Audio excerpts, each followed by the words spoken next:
Warning, censorship. Warning, censorship. We need to put a stop to this. I had a 45-year-old customer. You want to know why I'm the way I am? So John Tory and Doug Ford and everybody's watching. You want to know why I'm the way I am? I had a 45-year-old customer come in here. Sorry, his wife came in here. He hung himself up at his cottage. You want to know why the way I am?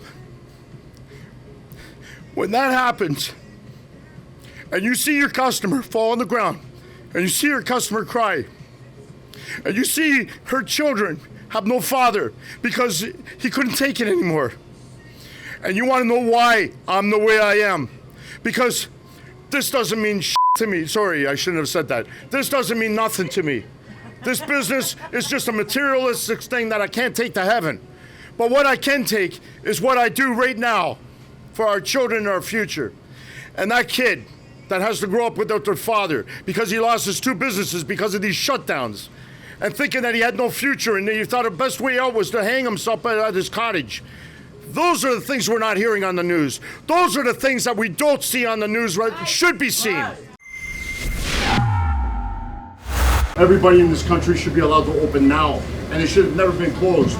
Because if you're taking care of your, and we're going to talk about that, but when you're taking care of your family, you're essential. Doesn't mean I'm more essential than a gym or anyone else. Oh, because I sell food. Come on. Everybody that's taking care of their family and taking care of their kids' future is essential. Period. That's it. Done. And we're going to get nasty about that one, because it is what it is. Nobody can do anything to me. Nobody. Nobody can touch me. They can try. They won't succeed. I do everything within the law. I do everything right, and it should be always done that way. And the kids should always be taught that. You do things respectful, but you stand your ground. Don't ever let anyone push you around. When these children have to see us as an example to what the future must be, and we are in control of how things are going to go from this point on.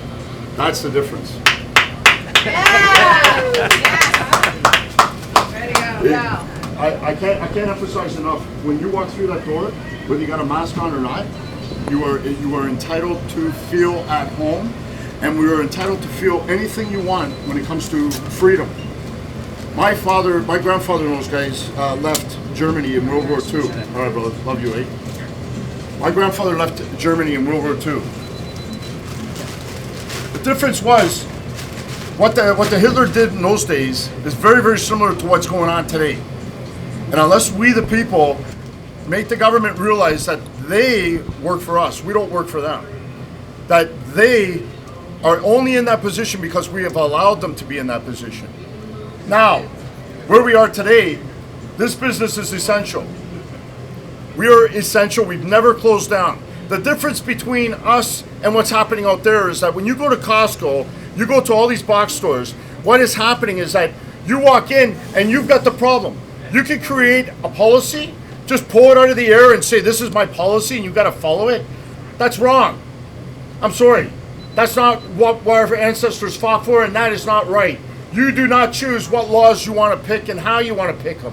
When you come into J&W Foods, whether you got a mask on, which you should be, if you feel that is necessary for you, you have a right to that choice. But when you come here and you don't wear a mask, you've got a right to that choice as well. Nobody has a right to tell you that you do not have a right to come in.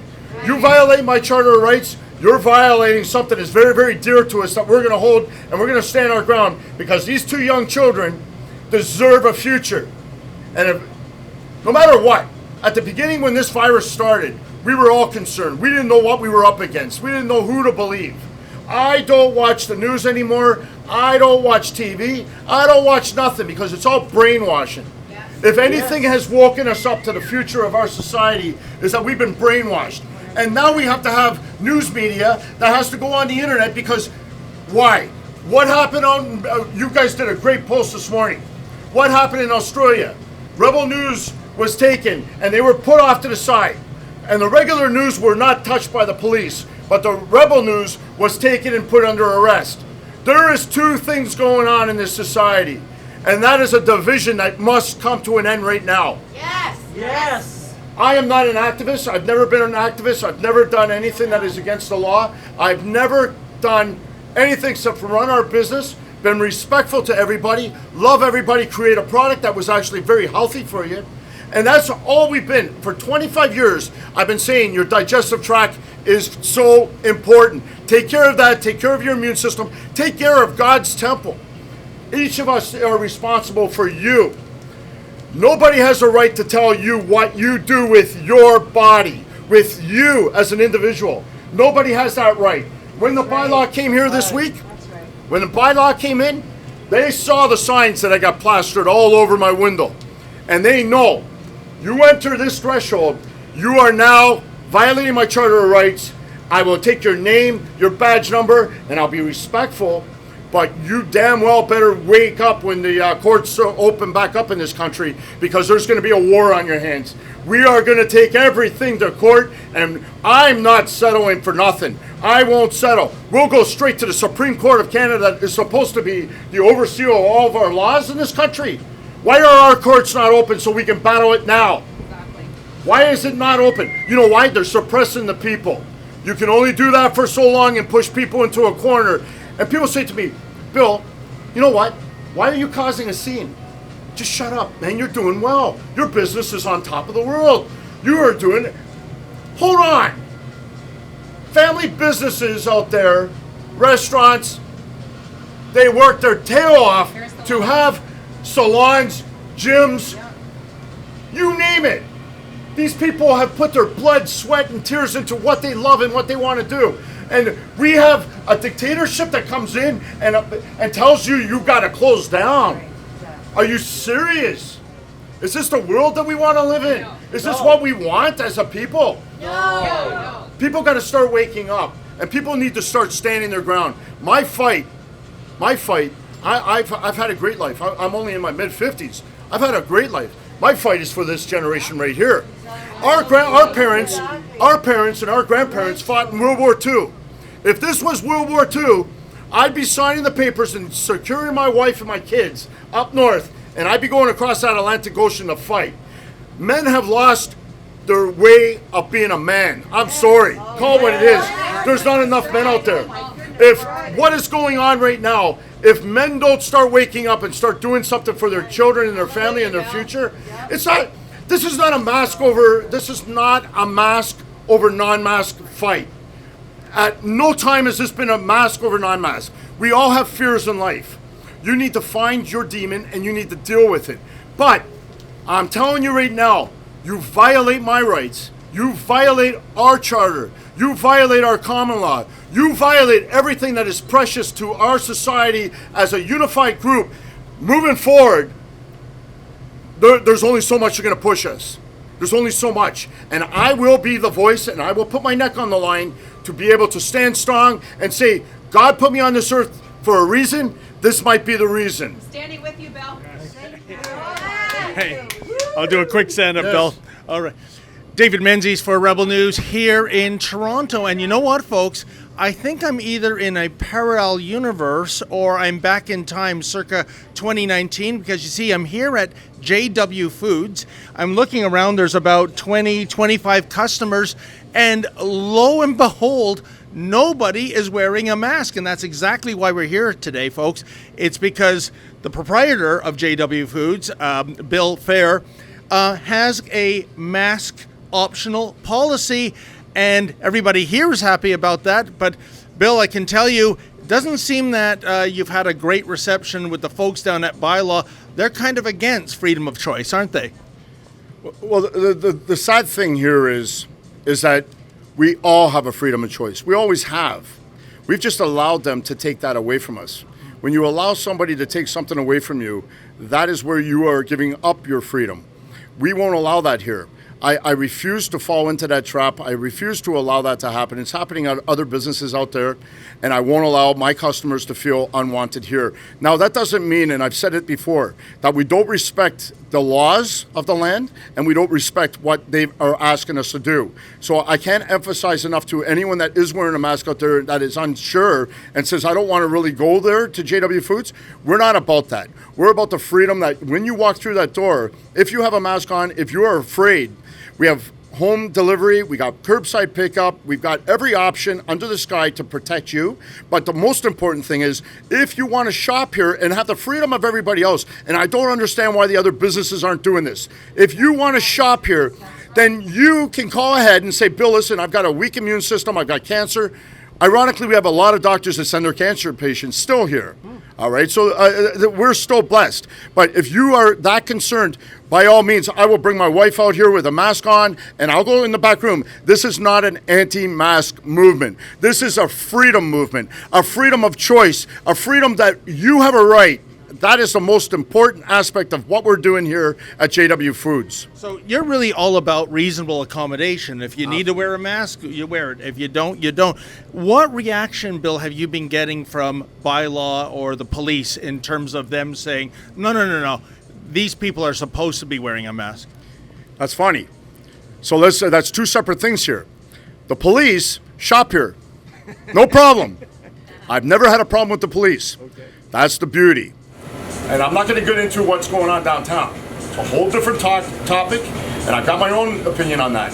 But from what the police come in here, I've got the biggest support you've ever seen in my life. Wow. So anyone out there that thinks the police are against you, they're not. There's a big movement happening in the police force, and they are actually on our side, on everybody's side. They are actually, a lot of them, upholding the law. They come in here and they wear their mask because they don't want the pictures, but a lot of them talk the talk.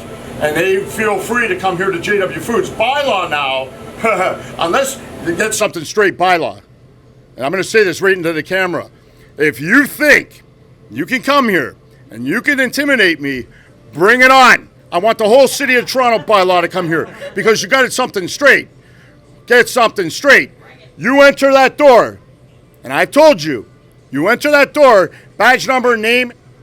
I'm not intimidated. But Bill, I'm not intimidated. Do you think you should? Do you think you should be careful what you wish for? We saw back in late November, Adam Skelly. He was made an example of by our mayor John Tory and the public health officer Davila.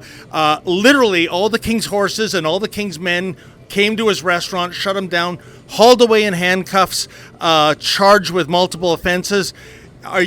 Are you worried about the city maybe making an example out of you, making you the next Adam Skelly victim? What law am I breaking? It's a simple answer, a question, right? Show me a law I'm breaking. You see, I'm a provincial plant. And you know what? They're going to go and talk to my inspector who already has talked to us. And we are not breaking any laws. You see, a mandate is not a law. A mandate is a suggestion. Law is you must wear a mask. You must do something, but that has to be passed by Parliament, and it has to actually go to the Queen. That's why we have a representative of the Queen. And if you are breaking the law, try to show me where I'm breaking the law. Go ahead. I said it to bylaw. Give me a $100,000 fine. Go ahead. Oh my God. Make sure this gets on there, because I'm not worried about it. I'm not worried about it. It doesn't scare me one flipping bit. And John Tory and all the other the King's men, show me a law I'm breaking. I'm not breaking the law. I'm not breaking the law. That's why, you know what? That's why, if I'm correct, Doug Ford didn't, he made it where if you have a medical exemption, you're exempt. We're all exempt, right? Yes. Everybody's got a medical condition. Yes. Well, we all Need I say more? I don't violate rights here. I don't break the law. I follow the law. I have in 25 years. We've followed the law. We've done everything right. Never had a bylaw come in here until this year. We need to put a stop to this. I had a 45-year-old customer. You want to know why I'm the way I am? So John Tory and Doug Ford and everybody's watching. You want to know why I'm the way I am? I had a 45-year-old customer come in here. Sorry, his wife came in here. He hung himself up at his cottage. You want to know why the way I am? When that happens, and you see your customer fall on the ground, and you see your customer cry, and you see her children have no father because he couldn't take it anymore, And you want to know why I'm the way I am? Because this doesn't mean shit to me. Sorry, I shouldn't have said that. This doesn't mean nothing to me. This business is just a materialistic thing that I can't take to heaven. But what I can take is what I do right now for our children and our future. And that kid that has to grow up without their father because he lost his 2 businesses because of these shutdowns and thinking that he had no future and he thought the best way out was to hang himself at his cottage. Those are the things we're not hearing on the news. Those are the things that we don't see on the news that should be seen. Nobody's arguing the fact that this virus is not real. Nobody's arguing the fact that the people aren't suffering out there and that we're afraid. But it's your responsibility for what you've done to our seniors in these long-term cares that have been neglected for 25 years when something like this hits, and then we got to worry about them. Why is the Army not still at those homes? Why did you pull the Army away from them? These are questions you're going to answer because the last time I checked, that's called criminal. That's called your crimes against humanity. What is happening to our seniors in the long-term care homes is against all crimes against humanity. These poor seniors that are sitting in those homes and being neglected for all these years, and now we're paying the price for it. And Bill, I'm so sorry to hear about that 45-year-old customer of yours that took his own life, but you've touched upon something I think that's very important, and that is the common refrain we've been hearing for the last 12 months is, quote, "we're all in this together," end quote.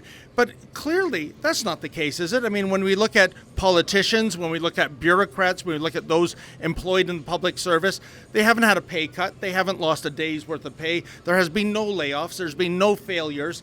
And yet, that is not true in the private sector.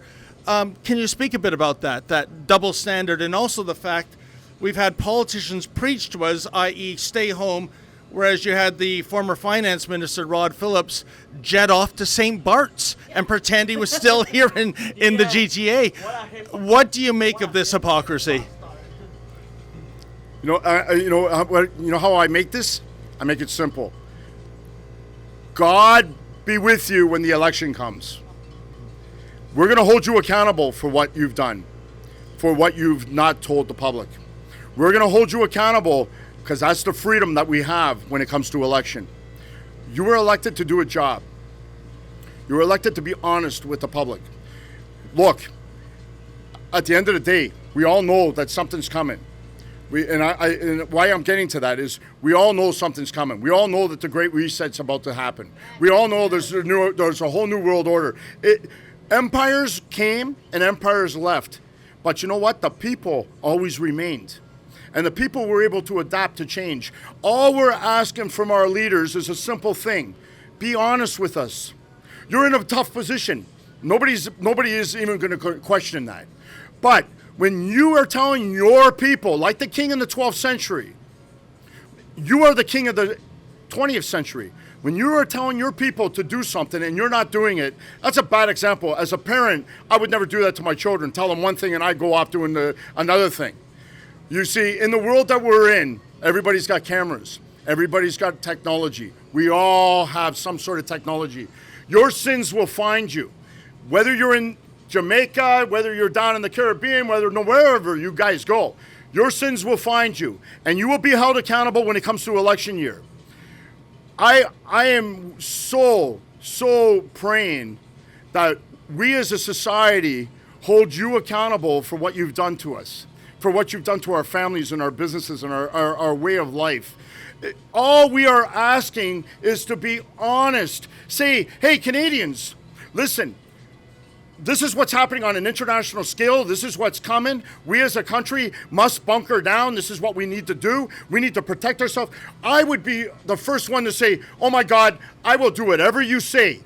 I will never buck the system because it's in the better interest of everybody. But when you lie and the stats are proving that something's just not making sense, I'm by no means a scientist or doctor, but I'm flippin' intelligent. I ran 2 businesses. I'm not a stupid guy. When you look at the numbers, oh my God, what is going on? I'm going to say this. Justin Trudeau, John Tory, Doug Ford, please take a step back. Please for humanity and for our country and for our people, take a step back and be honest. Tell us what truly is going on. I cry because I love my country and I don't want to see it disappear. I don't want to see what my grandfather fought in World War II come apart. This country is beautiful. People respect the Canadians. But what you're doing to us is the most heartbreaking thing as a company and as a person that loves people to see. Please, for God's sakes, be honest with the people. Just tell us what's truly going on so we can all work together and we can come as a nation and as a people and work together. Don't try to cover up the mistakes of the past, because I'm sure, speaking on behalf of all of you, I can say this. Mistakes, we all make mistakes. We all do something wrong. But it takes a man to stand in front of a camera and to truly give his soul and say, I love you. I forgive you. Just please figure this out. Please, on behalf of all of us. Wow. Yes. God bless you. Bill, I can see you're very passionate, but you are a businessman, and of course the bottom line is indeed the bottom line. Since you've taken this mask freedom stance, has that been good for business, or has it chased customers away? When this all started, because I'm a big supplier for a lot of food service, and a lot of distributors come here because of the product that we make. I never tamper with what God's creation was, ever. When we make something, I leave it as close to what God created, because you can't beat that. So that's the values that we have. That's the way we've always been. But when they shut down the restaurants and they started to attack the restaurants and shut down these family businesses, my company went down straight, almost like boom, boom, boom, boom, boom. The only thing that saved us was my customers and my online ordering. We are actually making more money this year than I've ever made in my 25 years in business. I am on top of the world. I have no reason to be doing this in front of a camera. I have no reason. I could shut my mouth, I can make a lot of money, and I've got plans to get other businesses up and running for people that are hurt. Oh, and you know what? Let's talk about that. You said off camera, just to wrap things up, you are, I think, going to lease or buy another unit in this plaza. You're going to have a gymnasium set up and sell gym memberships, and surely there's a huge hankering out there in the public, I would imagine, to get fit. I know Premier Marie Antoinette, Doug Ford wants us to stay in our basement baking cherry cheesecake all day, but other people need to hit the gym. So when are we going to see the J&W Foods gymnasium open up, Bill? That was good. You put me on a spot. Hey, I love it. I love it. So we own this plaza. Oh, okay. Our father built this plaza in the 70s. But the thing is, though, we don't own it because they own the land. So now we're seeing where socialism comes in, right? But let's. I could go another hour's speech on that one. But we're not going to go there. I'm working at it. Okay. I'm working at it. And when I do, it's going to be opened, and I'm not worried about it. You know why? Essential means essential. J&W Foods is not essential. Nobody is essential. We all are essential. I am no better than a dollar store. I am no better than a nail salon. I am no better than anyone else that is in business. I should not be allowed to be essential when other places are not.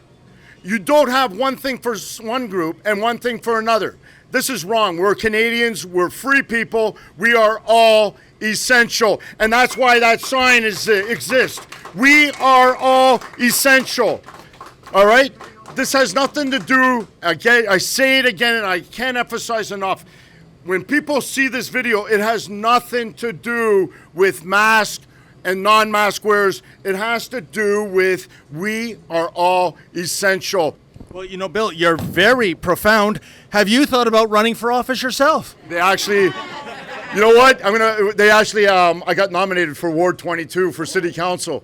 And I warned Andy that, you know what, I'm allowing you to win, because if I went up against you, you would lose. You know what, Doug Ford, and I'm going to say this, Doug Ford, talking about council, Doug Ford, Rob Ford, your brother, was my customer. I took care of Rob Ford for many years. Rob Ford bought all his meals here. And you know what? I'm going to tell you something, a little secret about Rob Ford. God bless his soul. But no matter who has problems out there, we all have problems. But you know one thing about Rob Ford? I'm going to tell you. Rob Ford used to sit out there in his Cadillac, right here on my property, and his security would come in here. He was the mayor of Toronto, and his security would come in to get his food. And every time I went out there, I would try to give him a discount, try to give him a deal. And he said, you know what? No, you're a small business, and we need to respect that, and I'm never going to take anything for free, and I'm never going to ask you for a discount. And he goes, so we would go out there because the news crew would be across the street trying to videotape him to catch him doing something. And we would make a joke. But Doug Ford, I took care of your brother. I know your family very well. I loved your family. I respect your family. Your brother was in my heart. I supported him all through trying to lose weight and to get healthy. Don't forget that. Don't forget that. I know you. I know your family. I love you. I know there's mistakes being made, but we can fix those mistakes. We can come together, all the businesses, and we can go to your office, we can sit down, we can brainstorm, and we can come up with a solution that would come up and save our people. Forget about Canada. Save Ontario first. Let's make this spread. That's why I'm asking. I'm not asking to go against the system. I don't want to be the guy to go against the system. I want to be the guy that fixes it. I love Canada. I love it. But you know, Bill, it would seem to us that Doug Ford is not Rob Ford. It's sad. It's sad. Your legacy of your brother needs to be respected.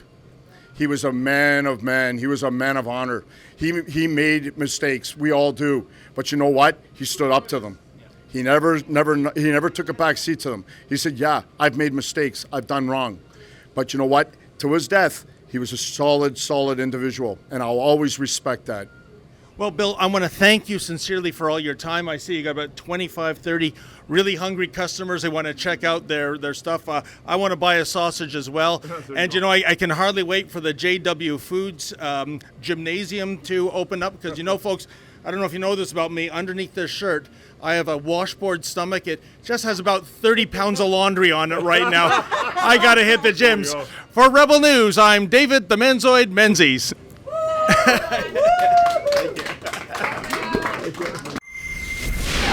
Hey folks, do you own a business and you're sick and tired of politicians and bureaucrats telling you you can't open your shop? Well, if you're going to defy them, please let us know. Please go to iwillopen.com. That's iwillopen.com. Let us know about your reopening. I'll come cover it and make sure the entire world knows about it.